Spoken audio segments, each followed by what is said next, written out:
La drépanocytose, c'est une maladie assez...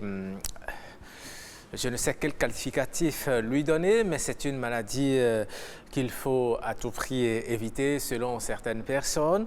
Alors, au nom de l'amour, faut-il prendre le risque de se mettre ensemble et de faire des enfants drépanocytaires?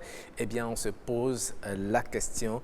Nous avons des invités autour de cette table qui nous aideront à développer le sujet. Jennifer. Absolument. Alors, drépanocytose, quel risque? Au nom de l'amour, nous avons sur ce plateau une patiente, une personne atteinte de drépanocytose, Madame Hermione Ayikba.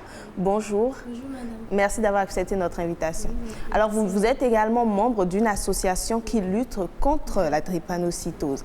En face, nous avons également un médecin, un hématologue, Monsieur Romaric Massy. Bonjour. Bonjour, madame. Et merci également d'avoir accepté notre invitation. C'est un plaisir partagé.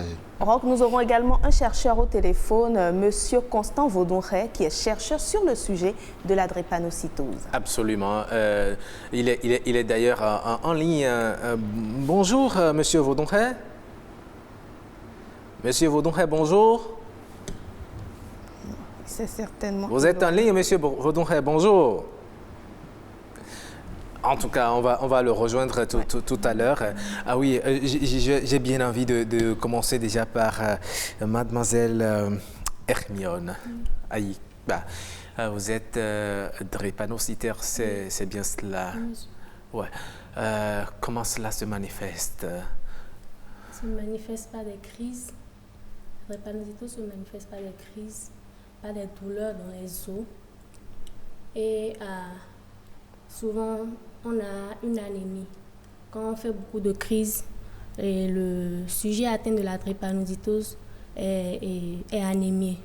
Donc, ce qui permet à ce que le sujet ne se porte pas bien. Et quels sont ces types de crises? Quand on parle de crise, est-ce que vous tombez ou bien vous pleurez? Est-ce que vous pouvez nous décrire un peu? Parce qu'il y a certainement des gens qui en souffrent, qui sont soit en milieu urbain ou en milieu rural, qui nous suivent actuellement et qui ne savent pas que ce sont les manifestations de la drépanocytose. Est-ce que vous pouvez nous décrire un peu comment cela se passe? C'est des douleurs vraiment intenses. Moi, je dis, les crises ne sont pas les mêmes chez les drépano. Par exemple, si je prends moi mon cas, quand les crises arrivent, c'est des douleurs, par exemple, soit dans les membres, dans les os, soit il arrive parfois que le pied s'enfle, il arrive parfois... C'est une douleur vraiment inexplicable, je vais dire. C'est tellement intense qu'on ne peut pas expliquer le degré auquel la douleur est. C'est ce que je veux dire. Et ça dure, est-ce que c'est une douleur passagère ou bien ça peut durer sur des jours? Ça peut durer sur des jours. Ça peut faire 1, 2 jours, 3 jours. Donc souvent, ça dépend. Par exemple, chez moi, si je sens que la crise arrive et je commence pas à prendre les médicaments, l'eau et autres là, ça se calme rapidement. Mais quand tu ne sais pas cela et tu laisses la crise atteindre, la douleur est vraiment forte. Donc la crise, sa survenue annonce des signes qui vous permettent de savoir que oui, la crise approche et vous prenez vos dispositions. Oui. D'accord. Madame Ayikba, comment vous vivez cela au quotidien? Est-ce que déjà, dès votre enfance, vous sentiez le mal ou est-ce que ça s'est développé après? Et est-ce que ça ne vous a pas créé certains handicaps? Bon, depuis mon enfance, ça s'est vite manifesté à l'âge de 3 ans. Et bon, j'étais là et un jour, ma main s'est enflée, mon bras s'est enflé comme ça. Donc, mes parents ne savaient pas ce pourquoi. Donc, je criais, je ne me sentais pas bien. Donc, c'est là qu'on nous a amenés, on est allé chez un médecin et c'est lui qui a demandé les analyses. C'est là qu'on a su que c'était la drépanocytose. Donc vraiment, si je dois dire le quotidien de la drépanocytose, c'est pas vraiment agréable parce que ça a beaucoup de conséquences. Tu peux aller, je prends un exemple, tu peux aller au cours aujourd'hui et tu seras avec tes camarades. Vous allez d'un moment à l'autre, tu vas te sentir mal. Et tout le monde, parfois, quand tu commences comme ça, c'est des pleurs, tu dois te cacher dans ton coin, juste pour ne pas te faire remarquer par tes camarades. Mais quand ça vient à un moment donné, c'est vraiment compliqué à gérer, c'est vraiment compliqué. Donc, c'est pas du tout facile puisque tes amis te voient, on va te dire c'est tout le temps elle la malade, c'est elle qui ne se porte pas bien, de toi, elle est encore malade, si. Donc, c'est pas vraiment agréable à gérer. C'est pas vraiment agréable. Nous vous soutenons dans votre douleur. C'est pas facile. Mais est-ce que vous avez le soutien de vos parents, le soutien de votre entourage? Oui. Moi, j'ai eu la chance de vivre et m'intégrer dans ce centre qui nous prend en charge rapidement. Donc, ce qui fait que les soins nécessaires pour éviter les crises et autres, là, ce centre nous l'accorde. C'est-à-dire, on va souvent faire des contrôles permanents chaque 3 mois. Et s'il y a un problème, le médecin nous dit déjà ce qu'on doit faire dedans. Donc, c'est un peu ça. D'accord. Alors, Monsieur Massy, le cas de Hermione, les parents n'étaient pas au courant, mais nous avons des couples qui de plus en plus prennent le risque parce qu'ils ont la foi, ils croient en la médecine. Est-ce que vous pensez qu'il faut prendre ce risque-là? Merci, madame. Le témoignage de Hermione est un témoignage poignant. Et je dirais qu'au-delà de ce témoignage, c'est ce que nous vivons au quotidien. Et donc, si on se base sur ce que nous vivons au quotidien, je peux dire que la drépanocytose est une pathologie lourde. Les conséquences sont lourdes, aussi bien au plan physique, au plan économique, au plan mental et au plan sociologique. Et donc, quand on est en face d'une pathologie aussi importante et qu'on a la possibilité de l'éviter, tout au moins pour sa descendance, je pense personnellement que pour aucune raison, on ne prendrait de risque de donner naissance à un enfant drépanocytaire. Oui, mais si les parents ne le savaient pas, beaucoup de parents sont ignorants. Certainement que les parents de Hermione ne le savaient pas. On apprend que lorsque l'on fait des analyses fœtales qui montrent que cet enfant aura des gènes de drépanocytose, on demande l'interruption de la grossesse. Il y a la foi de certaines personnes qui ne le permettent pas. Peut-être qu'on aurait demandé aux parents de Hermione que nous ne serions pas ici sur ce plateau. Est-ce à dire que le drépanocytaire est voué à la perte, à l'échec, s'il n'y a pas quelque chose de bon à tirer du drépanocytaire? Non, ce n'est pas ce que nous disons du tout. Ce que nous disons, le drépanocytaire est un sujet qui réussit sa vie lorsqu'on met en place le cadre qu'il faut. Mais cela a un prix, comme elle vous l'a expliqué. Oui. Et donc, si on a la possibilité d'éviter cette maladie à sa descendance, il faut le faire absolument. Pourquoi? C'est vrai que certaines personnes n'ont pas l'information, mais de plus en plus nous travaillons pour que l'information parvienne à tout le monde. D'ailleurs, elle vous a dit tout à l'heure qu'elle est dans une association qui milite pour ça. Ce qui est par contre déplorable, c'est lorsque les sujets qui veulent procréer ont l'information et préfèrent, au nom de l'amour, continuer sur leur voie. Parce que ce que nous avons constaté, c'est pour ça que je vous disais tout à l'heure. L'amour, c'est un sentiment. On aime lorsque vous aimez la personne, vous ne savez même pas pourquoi. Vous estimez qu'à part cette personne, vous ne pourrez plus vivre avec une autre personne. Oui. Et vous savez, ce n'est pas seulement au nom de la drépanocytose que l'on prend des risques. On prend, lorsque vous aimez, vous pouvez prendre des risques pour beaucoup d'autres choses. Oui, mais il faut prendre les risques de façon modérée. Je suis tenté de dire de façon très modérée d'ailleurs. Parce que ce que nous avons constaté, pour le peu d'expérience que nous avons, c'est que généralement, quand un enfant drépanocytaire finit par arriver dans un couple, avec toutes les difficultés qui vont avec, l'amour finit par bien disparaître. Et nous nous retrouvons en tant que médecins avec des enfants laissés uniquement à la charge de la maman. Or, ce sont des enfants. Un enfant, il a 2 parents. Il a son père, il a sa mère. Il a besoin du soutien des deux pour pouvoir réussir sa vie. Et quand un drépanocytaire arrive dans notre contexte sociologique, Hermione a peut-être eu la chance, ses parents sont d'un certain niveau, ont compris et ont accepté la compagnie.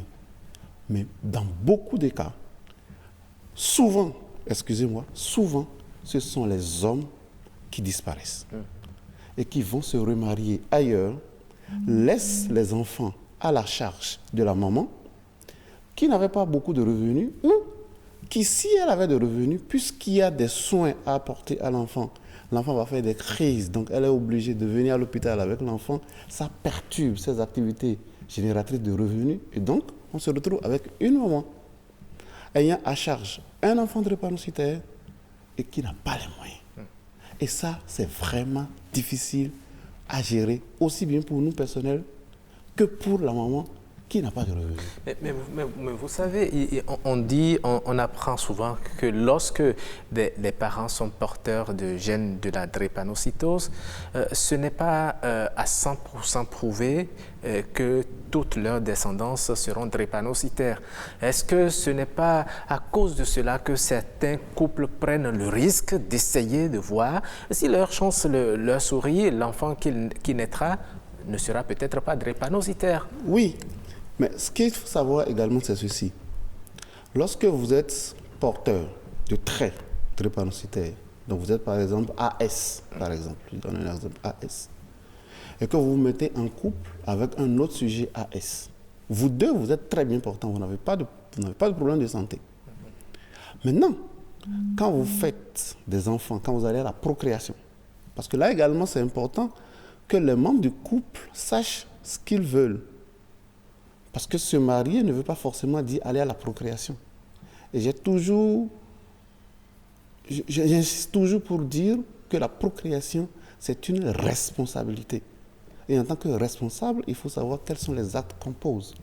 Alors, quand vous vous mettez à deux, exemple AS, vous avez la possibilité d'avoir des enfants sains, non porteurs de traits drépanocytaires, donc des sujets AA. Vous avez la possibilité aussi d'avoir des enfants porteurs de traits drépanocytaires. Ils ne sont pas malades non plus. Mais vous avez également 25% de chances d'avoir un enfant drépanocytaire SS. L'erreur dans la communication, c'est ceci. Et là, c'est la forme grave. C'est la forme grave. C'est la forme où l'enfant va présenter des complications. Alors, l'erreur dans la communication, c'est ceci. Les gens ont l'habitude de dire que, bon, c'est 25%.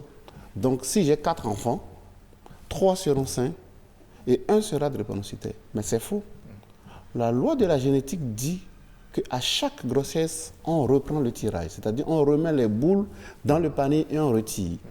Donc vous pouvez à chaque grossesse retirer à nouveau la boule de la drépanocytose.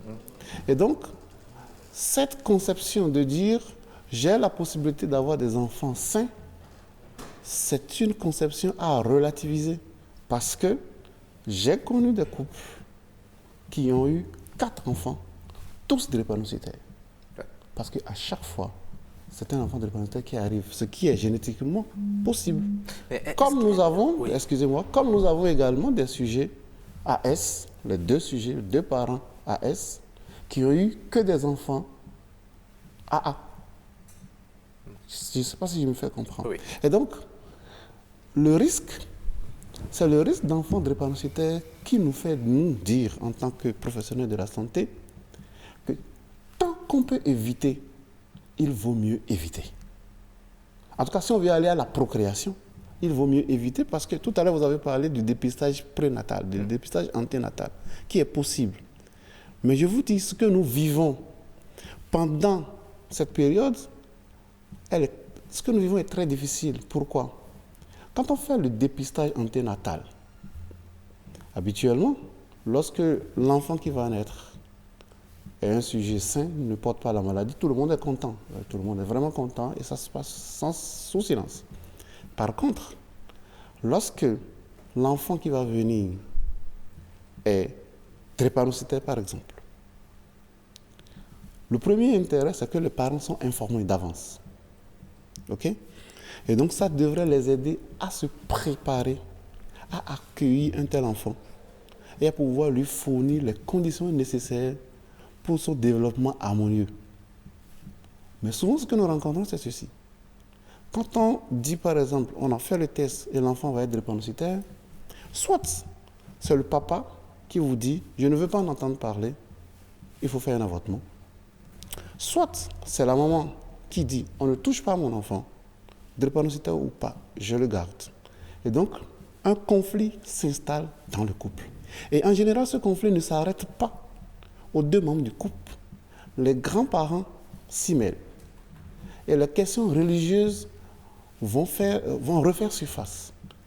Dans ma conception religieuse, il n'y a pas d'avortement, tel a dit ci, tel a dit ça. Et ça crée énormément de problèmes dans les couples.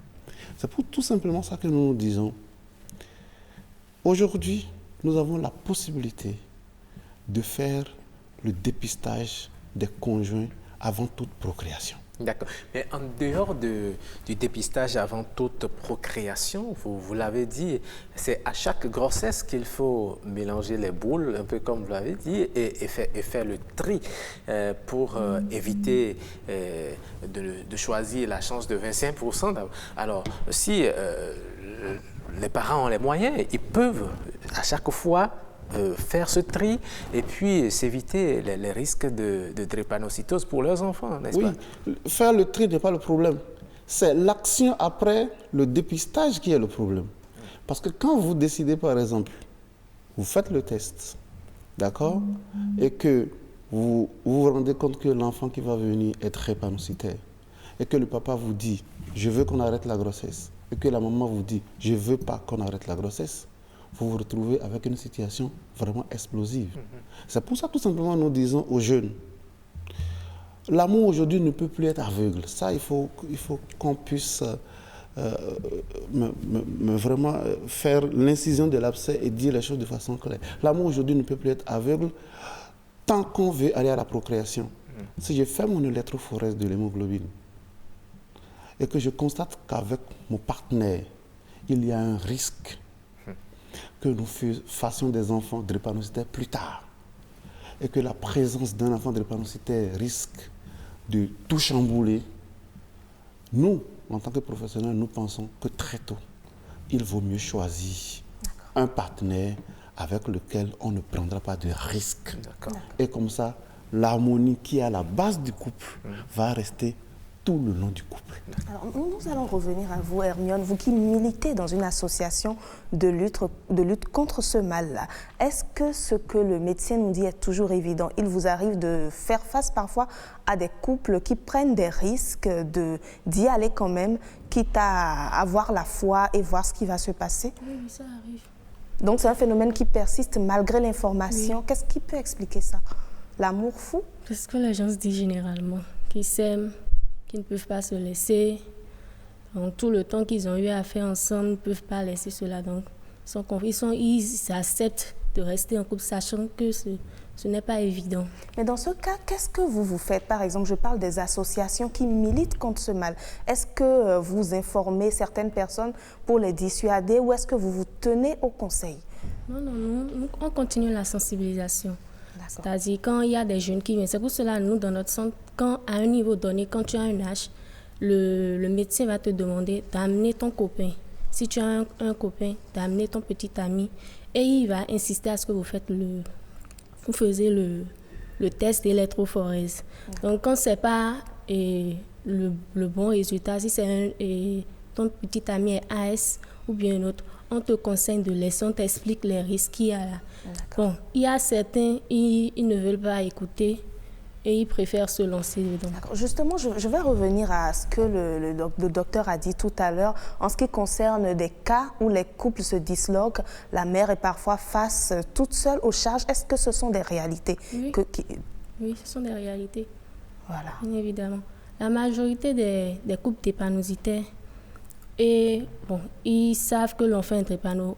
Au début, l'homme va se présenter, il fera tout comme si il soutient la fille, mais quand les moyens, il verra que les coûts sont vraiment trop l'enfant est tout le temps malade.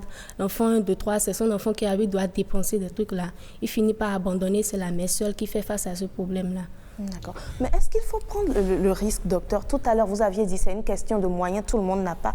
Lorsque quelqu'un sait qu'il est nanti, qu'il a assez d'argent en réserve, est-ce qu'il peut y aller sans problème, qu'il soit SS ou pas, et faire autant d'enfants qu'il veut, et puis les envoyer à l'hôpital?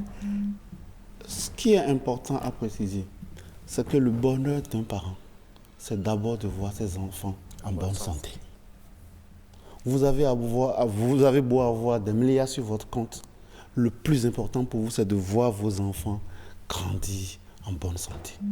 Même vous-même qui êtes là, si votre petite fille commence par avoir de la fièvre, je vois comment les mamans paniquent. Et donc, la procréation, c'est un acte de responsabilité. Et tant qu'on peut anticiper sur ce qui va venir et offrir à ses enfants le meilleur qui puisse arriver, je pense que c'est ce que tout le monde souhaite. Et donc, si effectivement vous faites avec votre conjoint votre électrophorèse et qu'il y a ce risque, nous disons, ce n'est pas la peine de prendre ce risque. Cela ne veut pas dire que si vous prenez le risque, nous ne sommes pas avec vous. Non, nous sommes toujours là. Nous sommes des agents de santé, nous sommes des professionnels de la santé. Quoi qu'en soit la décision que vous allez prendre, nous serons toujours là pour vous accompagner, d'ailleurs pour vous donner des outils pour pouvoir bien gérer cet enfant. D'ailleurs, il y a des études que nous avons réalisées et qui ont montré que les couples qui ont accepté ça, parce que le problème c'est le problème de l'acceptation, qui ont accepté et qui ont mis en œuvre les méthodes, le cadre qu'il faut, la qualité de vie des enfants est beaucoup meilleure. Mais c'est extrêmement rare. Ce que je vous disais tout à l'heure par rapport au cas de Hermione, c'est extrêmement rare parce que nous sommes encore dans un contexte sociologique qui fait que, malheureusement, les hommes disparaissent pratiquement à 100%. D'accord. Les hommes disparaissent à 100%, c'est un fait. Mais je voudrais bien demander à Hermione, est-ce que vous n'êtes pas stigmatisé dans la société? Je vous vois une très belle femme telle que vous êtes, un garçon vous plaisez à un garçon, il vous amène dans sa famille, et puis les parents constatent que vous êtes drépanocytaire. Est-ce qu'ils n'interdisent pas à leurs enfants de se mettre en couple avec vous? Est-ce que vous n'êtes pas victime parfois de ces situations? Je n'ai pas encore vécu un cas comme ça. Mais je sais que ça arrive. Je sais que dans certaines familles, ils l'interdisent. Mais moi, personnellement, je n'ai pas encore vécu ça. Pas encore vécu ça, puisque si je dois prendre, je prends toujours moi mon exemple. Si je dois prendre mon exemple, j'avais un petit ami. Je dis j'avais parce que ce n'est plus le cas actuellement. J'avais un petit ami et au début, comme nous, on nous informait régulièrement de cela dans notre centre. Au début, je lui ai demandé de faire le test. Et il l'a fait. Il m'a dit qu'il a fait ça dans les ONG qui viennent souvent. Donc, quand il m'a apporté le résultat, c'était AA. Donc, on a continué comme ça. Et bon, quand il se sentait prêt, sa famille m'a accepté, sa famille était au courant et tout ça. Donc, quand il se sentait prêt, et il est venu voir mes parents pour demander à faire les démarches et autres là. C'est là mon médecin a demandé de refaire le centre, de refaire le test dans le centre. Voilà. Quand on a eu à faire ça, c'était AS. Donc là, c'était un choix, parce qu'on a déjà eu à passer beaucoup de temps ensemble, plusieurs années ensemble. Donc c'était à moi de faire le choix, de voir si je dois continuer. Mais je ne pouvais pas avoir toutes ces informations-là et me lancer dedans. Donc, et c'était un risque, un enfant aurait pu intervenir très rapidement et puis... Ils ne le comprennent pas. Ouais. Justement, j'aimerais comprendre pourquoi cela était AS. Est-ce que c'était un test qui a été fraudé ou était-ce un manque de compétences? Je me dis, certainement, comme il ne l'a pas fait, peut-être comme il ne l'a pas fait dans un centre adapté, puisqu'il y a généralement ces cas-là qui viennent. Tu peux faire le test aujourd'hui, si ce n'est pas dans un centre adapté à cela, tu fais le test aujourd'hui, ça te donne un bon résultat. Demain, quand tu refais, ça donne encore d'autres résultats. Donc moi, je pense que le mieux, c'est de faire le test, pour être sûr, c'est de faire le test dans un laboratoire spécialisé dedans. Là, il se pose un problème de laboratoire ou bien de réactif. Ça veut dire que quelqu'un peut se rendre, on est en train de faire cette émission aujourd'hui et sensibiliser les gens à aller faire leur test d'électrophorèse avant de se mettre ensemble. Ils iront le faire quelque part et on leur dira, oui, c'est possible que vous vous mettiez ensemble, mais une fois que l'enfant va intervenir, qu'ils vont refaire le test, on se rendrait compte que en réalité, il ne devrait pas se mettre. Est-ce qu'il n'y a pas un problème qui se pose? Oui, il y a un vrai problème. C'est vraiment un cas vraiment très excellent. Pas plus tard qu'il y a 2 semaines, j'ai reçu un couple. La femme est connue AS, d'accord? Le mari, cadre supérieur, travailleur dans un ministère, toujours déclaré AA. Donc ils se sont mis ensemble. Le premier enfant qui arrive, dès que moi j'ai vu l'enfant, je savais que c'était de la drépanocytose. Parce qu'il y avait une question d'anémie répétée. Ils ont fait toutes les cliniques de Cotonou. Et puis, à un moment, on s'est dit, attends, il faut qu'on aille vérifier cette histoire. Et quand ils arrivent, je dis, probablement l'enfant est drépanocytaire. Vous imaginez tout ce que ça va créer comme polémique quand vous savez que le papa est AA et que la maman est AS et que vous, médecins, vous dites, je suspecte la drépanocytose, on commence par faire des suspicions. Et quand on a refait le test pour l'enfant est authentiquement SS. Wow. Et quand on a repris l'électrophorèse pour le papa, il est authentiquement AS. Et ça, c'est à l'arrivée de l'enfant qu'on finit par découvrir que l'électrophorèse du papa n'avait pas été bien faite. Tout simplement parce que... Est-ce qu'il n'était pas possible de poursuivre justement le laboratoire qui a fait oui, ce mais test? malheureusement, on ne poursuit pas encore beaucoup les gens dans ce contexte-là. Non, c'est juste pour dire en fait que l'électrophorèse de l'hémoglobine est un examen qui se fait d'ailleurs une seule fois. C'est à vie. Si c'est bien fait, c'est à vie. On ne le répète pas plusieurs fois. Et c'est un examen sur lequel on se base pour prendre des décisions assez importantes. Donc, il faut vraiment le faire dans un centre agréé. Parce que ce qui se passe souvent, c'est que nous avons certains qui ne sont pas très, très honnêtes envers eux-mêmes et envers la population, qui passent de maison en maison, qui proposent de faire un paquet d'examens. Parfois, ils disent électrophorèse plus groupage, plus hépatite B, plus hépatite C, à un prix très dérisoire. Et en général, les résultats qui sont rendus sont des résultats erronés et complètement faux. Mais où est-ce qu'il faut justement faire ces tests pour avoir des résultats fiables? Y a-t-il un centre national qui s'en occupe? Bien sûr. Okay. Il y a un centre national qui s'en occupe. Vous voyez par exemple à l'intérieur du CNHU, vous avez toute une unité qui est développée pour faire l'électrophorèse dans de très bonnes conditions. Ce n'est pas seulement le CNHU. Il y a des laboratoires, quand vous allez dans les hôpitaux de zone, vous avez des laboratoires qui ont vraiment l'expertise pour faire une électrophorèse, mais vraiment de qualité, sans doute, pour permettre aux médecins, parce que, comme elle vous a dit, la plupart des patients viennent nous voir avec l'électrophorèse. Et nous donnons le conseil qu'il faut. Nous ne pouvons pas choisir à la place des membres du couple. Nous, notre rôle en tant que professionnels, c'est de dire aux membres du couple, voilà, vous avez tel risque, tel risque, tel risque. Et donc, nous nous assurons, quand nous voyons les patients viennent nous voir, je suis sûr que quand elle s'est présentée chez son médecin avec l'électrophorèse, il a tout de suite eu un doute par rapport à la qualité de l'électrophorèse. Et c'est pour ça qu'il a demandé de le refaire pour qu'il puisse s'assurer. Parce que nous, quand nous voyons un certain nombre de résultats, nous doutons de la qualité de ces résultats. Docteur, est-ce que vous pouvez nous donner un peu plus de précision pour ceux qui veulent faire le test? Est-ce qu'il faut juste chercher les centres de santé publics ou les hôpitaux de zone, comme vous avez dit? Ou comment savoir que ce laboratoire est authentique, que le test il est bien fait? D'accord. Première chose, les tests réalisés de maison en maison sont à éviter autant que se peut. D'accord? Les dépistages massifs de maison en maison à prix très dérisoire sont vraiment à éviter parce qu'un examen de qualité n'est jamais à un prix dérisoire. Ça, c'est la première chose. La deuxième chose, il y a Est-ce que ce n'est pas cher aussi? C'est un examen, d'accord? C'est un examen qui utilise un certain type d'appareil de réactif et qui a un coût. Et vous ne pouvez à grand jamais casser le coût pour avoir de bons résultats. Et donc, comme je l'ai dit, c'est un examen qui se fait une seule fois. Et quand vous le faites une fois dans de bonnes conditions, c'est à vie. Ce n'est pas un examen à répéter. Donc, s'il faut sortir 5 000 francs pour avoir un résultat fiable.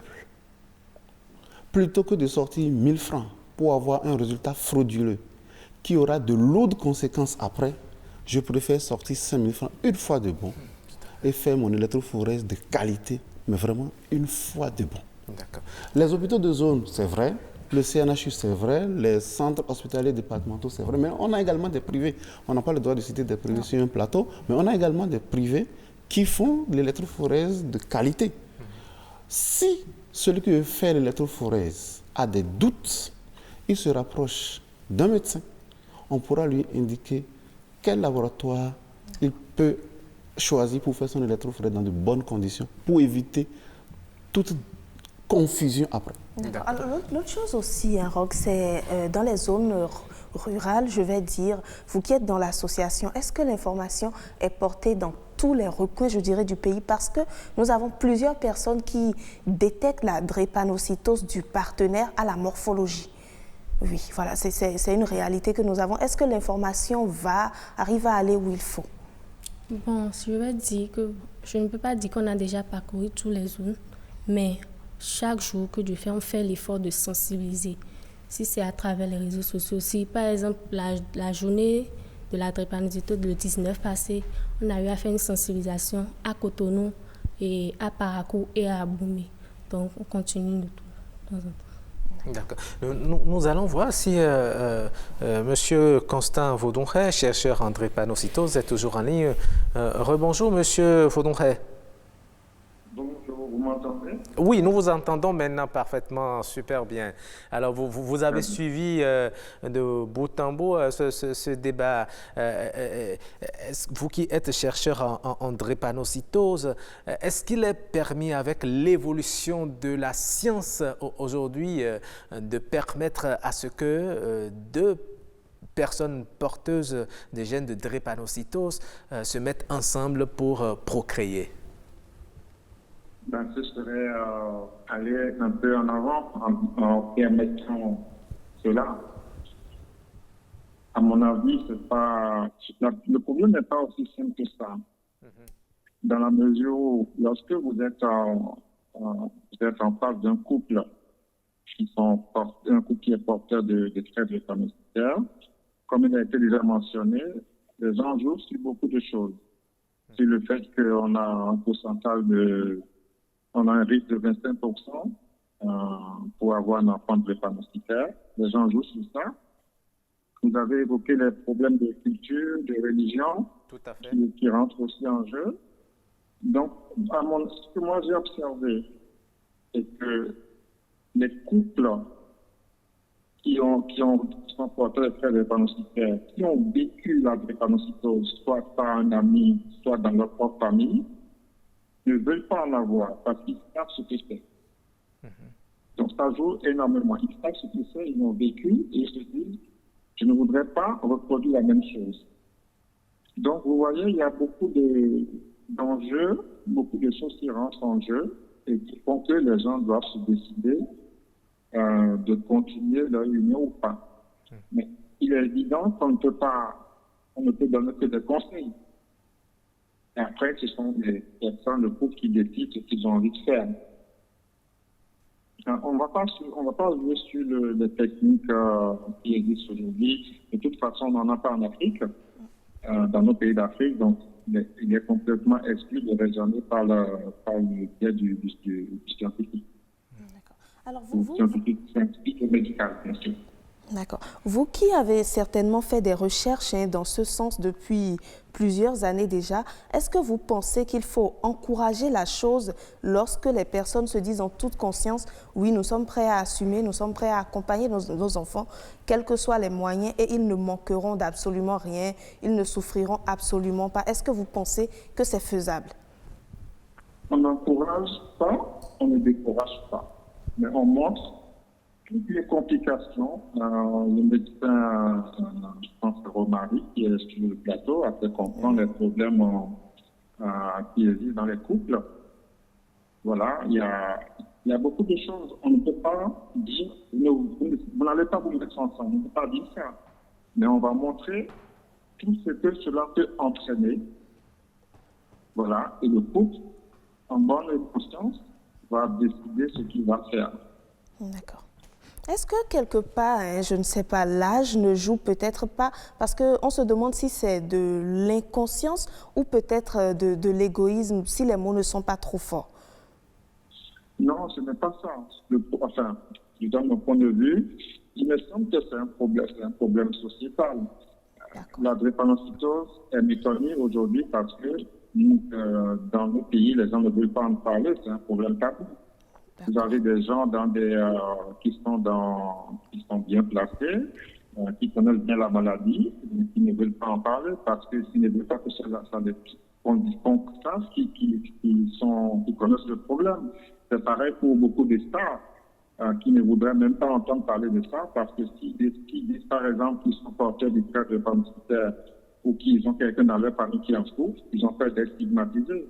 Donc c'est un problème sociétal. La société fait que les gens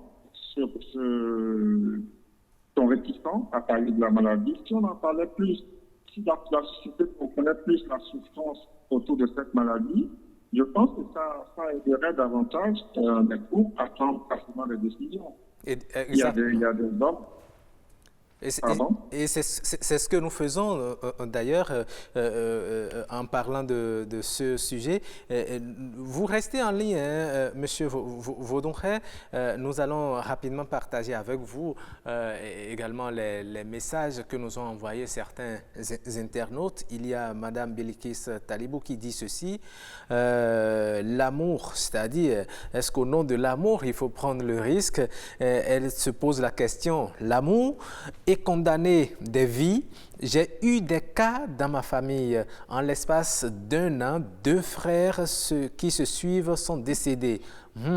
Et moi-même, lors de ma première grossesse, le gynécologue m'a dit si jamais ton mari n'est pas AA, je saute cette grossesse. Moi, je suis AC, c'est vrai, il n'y a de maladie à vrai dire, mais si c'était un AS ou AC ou SC, on connaît toutes les combinaisons. Il y avait un grand stress, c'est vrai, heureusement pour moi. Mais il faut qu'on éduque nos enfants. Il faut qu'on connaisse leur électrophorèse très tôt et qu'on les y prépare, surtout s'il y a déjà anomalie. Tous mes neveux dans le cas savent que la première réaction, c'est le bilan de santé. Il paraît que sous d'autres cieux, on peut prendre le risque car le tableau technique médical s'y prête. Mais en Afrique et au Bénin, vraiment, elle se pose des questions. Mieux vous rester juste amis. Les éminents médecins vont mieux nous donner des explications. Un autre message de Soumango Ronaldo qui nous dit « Je crois que le sens de l'amour a changé dans le temps et dans l'espace. Faire d'enfants aujourd'hui suppose que les deux partenaires se connaissent bien, tant sur le plan physique, sentimental que médical. On ne peut plus continuer à faire des enfants dans le contexte aléatoire pour continuer de créer des foyers de misère et de souffrance perpétuelle. Pour éviter cela, il faudrait qu'ils fassent dès l'entame de la relation les tests médicaux nécessaires. » Et le lieutenant-colonel Romuald Botton dit ceci. La drépanocytose est une vilaine maladie génétique dont la responsabilité première incombe aux géniteurs du drépanocytaire. C'est eux qui devraient soit ne pas se mettre ensemble, soit utiliser toutes les techniques mises à disposition de la science pour éviter de continuer à augmenter le nombre de personnes atteintes par la maladie.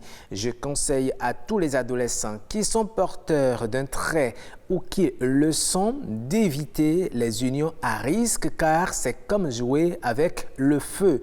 Toutes les fois, les nouvelles technologies nous permettent de faire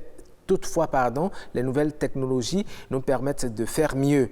On peut faire le dépistage fœtal et faire une interruption de grossesse s'il le faut.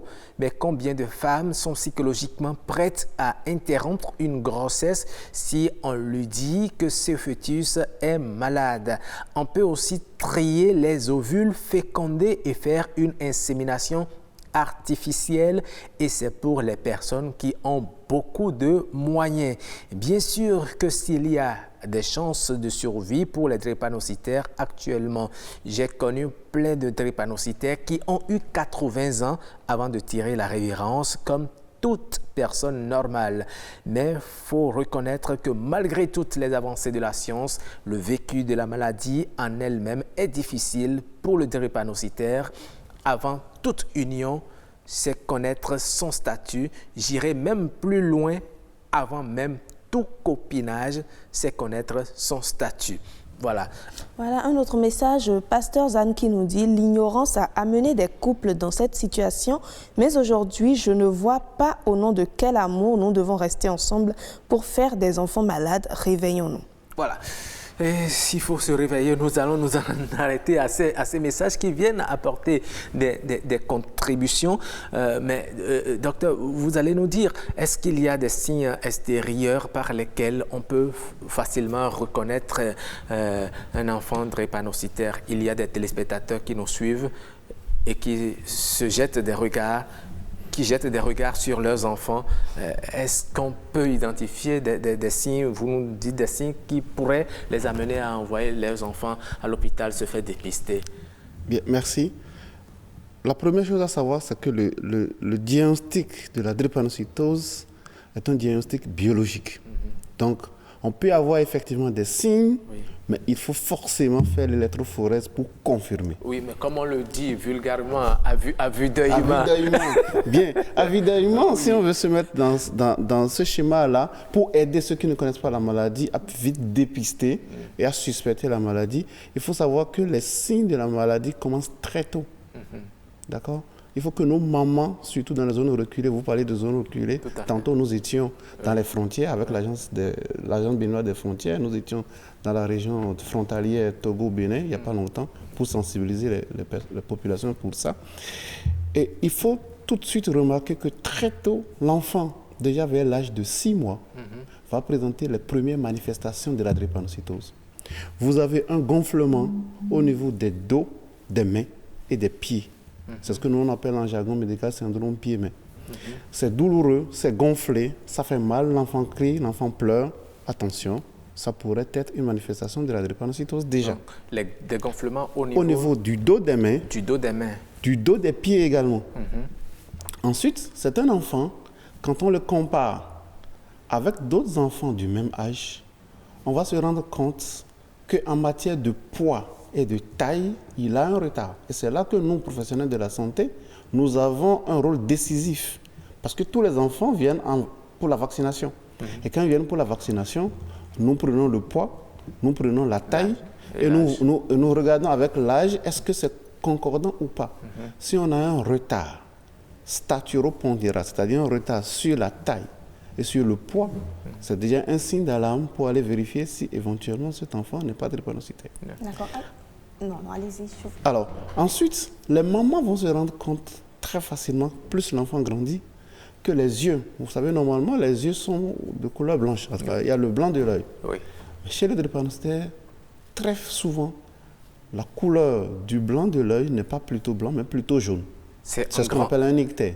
C'est en grandissant. Oui, déjà autour de l'âge de 1 an, 2 ans, 3 ans, on peut déjà le constater. Et l'enfant va faire des infections à répétition. C'est un enfant qui fait de la fièvre, c'est géré rapidement, 1 semaine, 2 semaines, un nouvel épisode arrive et de façon répétitive.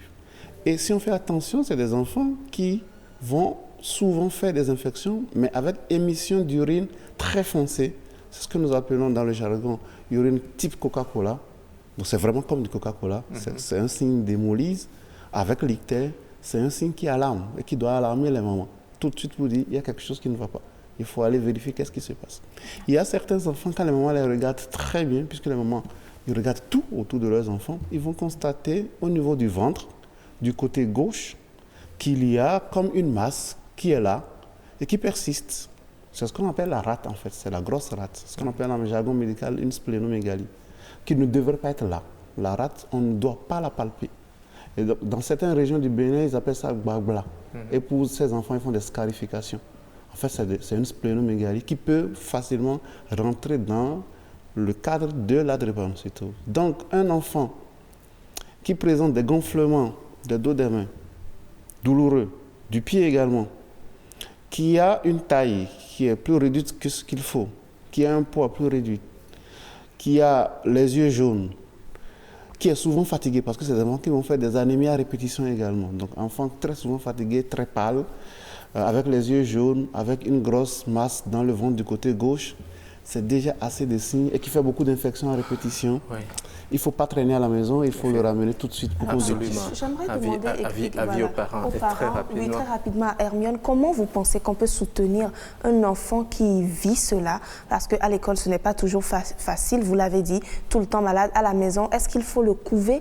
Est-ce qu'il faut le préserver? Comment vous pensez qu'on peut le suivre pour qu'il soit épanoui? Il faut vraiment, d'abord sanitairement, côté hygiène, le cadre de vie doit être là. C'est-à-dire, le cadre de vie où il est doit être sain. Les parents doivent lui apporter beaucoup de soutien et beaucoup parler à cet enfant parce que loin, toutes ces comparaisons à l'école et autres, là, ça agit psychologiquement sur l'enfant. Et ça peut faire que l'enfant peut se renfermer sur lui-même. Donc, c'est aux parents et à son entourage de beaucoup lui parler, d'être plus proche de lui, de ne pas faire de différence entre les enfants. Donc, il y a beaucoup de choses. C'est un peu ce que je peux dire. Parce que beaucoup estiment que ces enfants abusent. On le dit souvent, il fait bébé. Voilà, c'est quelque chose qui revient souvent. C'est pas une histoire de faire bébé. Bon. Déjà, quand tu vis le maths, c'est pas déjà facile. Donc, un enfant d'abord sain qui tombe malade, on voit déjà comment il se porte. Mais un enfant drépanocytaire lui-même, c'est encore plus grave que cela. Donc, on doit apporter beaucoup de soutien moral et physique. D'accord. Pour finir, un conseil aux parents et aux jeunes de votre génération qui projettent se mettre ensemble. Moi, le seul conseil que je vais leur demander, c'est c'est pas à cause de l'amour qu'on doit se mettre en relation, sachant qu'on est drépanocytaire, non. Ça, c'est une histoire qu'on doit abandonner. Parce qu'il ne sert à rien de faire souffrir les enfants. Il ne sert à rien de fonder une famille avec des enfants malades. On ne sera pas heureux. Or, ce n'est pas le but du tout. Quand tu te construis, c'est pour avoir une famille heureuse. Mais avoir un enfant drépanocytaire, ce n'est pas du tout la joie. Donc, je demande aux jeunes, avant de se penser à se mettre en couple, la première des choses à faire, c'est le test d'électrophorèse. Même comme le médecin l'a dit, avant de rentrer en copinage, comme avant de rentrer au copinage, la première des choses à faire, c'est de dire à la personne, je suis drépano. Quel est ton électrophorèse? Si la personne est AA, vous cheminez, mais s'il ne l'est pas, on doit se retourner. D'accord. C'est ce que moi je conseille. Merci beaucoup, mademoiselle Hermione Ayikpa. Oui, docteur Massi. Alors, je voulais revenir sur la dernière question que vous avez posée. Il est indéniable que le sujet drépanocytaire, on doit lui offrir un cadre approprié pour pouvoir être épanoui. Donc, beaucoup de soutien, d'accord, aussi bien du personnel de santé, des parents, et quand je parle de parents, ce n'est pas seulement PMM, mais c'est tout l'entourage, au niveau scolaire également, mais il y a un mais. Pourquoi il y a un mais? Il ne faut pas non plus s'organiser de façon à ce que cet enfant qui va devenir adulte bien sûr, parce que comme on l'a dit, la drépanocytose, aujourd'hui, on connaît ses codes. Et quand on fait une bonne surveillance, on grandit. J'ai des patients de plus de 80 ans qui sont toujours bien. Maintenant, le risque, c'est ceci. Si on ne s'organise pas de façon à ce que, à l'âge adulte, le drépanocytaire soit autonome, ben on aurait tout gâché. Parce que les parents ne sont pas non plus éternels. Et à un certain moment, les parents vont devoir partir pour que le drépanocytaire puisse être en mesure de se prendre en charge de façon autonome. Donc c'est notre responsabilité effectivement de venir en soutien, mais il faut que ce soutien-là soit organisé de façon à ce que vers l'âge de 18 ans, 20 ans, qu'il puisse se prendre en charge, faire face spontanément lui-même à ses besoins. Ça, c'est vraiment important. Merci beaucoup à vous, docteur. Monsieur Vaudonret, un mot pour la fin. Vous avez suivi jusque-là. Un mot pour la fin. Le mot que je dirais, c'est de démystifier cette maladie. Il faut que les gens parlent sérieusement, il faut que les patients parlent de leurs problèmes, de leurs vécu, il faut que les couples parlent de ce qu'ils vivent. C'est ça qui va aider les jeunes à comprendre que ce n'est pas du tout simple, même très compliqué, d'être dans un couple et d'avoir un enfant qui souffre des maladies chroniques telles que la drépanocytose. Donc, démystifier la maladie, sensibilisation à grande échelle, mais des témoignages qui permettront aux gens de mieux comprendre, qui permettront à la société même de mieux comprendre ce que c'est que cette maladie. D'accord. Infiniment merci à vous, Monsieur Constant Vaudonret. Je rappelle que vous êtes chercheur en drépanocytose. Vous êtes en France, d'où vous intervenez dans cette émission. Vous avez parlé du témoignage et nous profitons pour dire un grand merci à mademoiselle Hermione qui est venue témoigner de son cas, de son expérience sur ce plateau. J'espère que cela fera des émules, cela va conscientiser beaucoup de personnes qui prendront la décision d'éviter la propension et la propagation de cette maladie dans notre société. Merci à chacun de vous. Merci également à vous, téléspectateurs.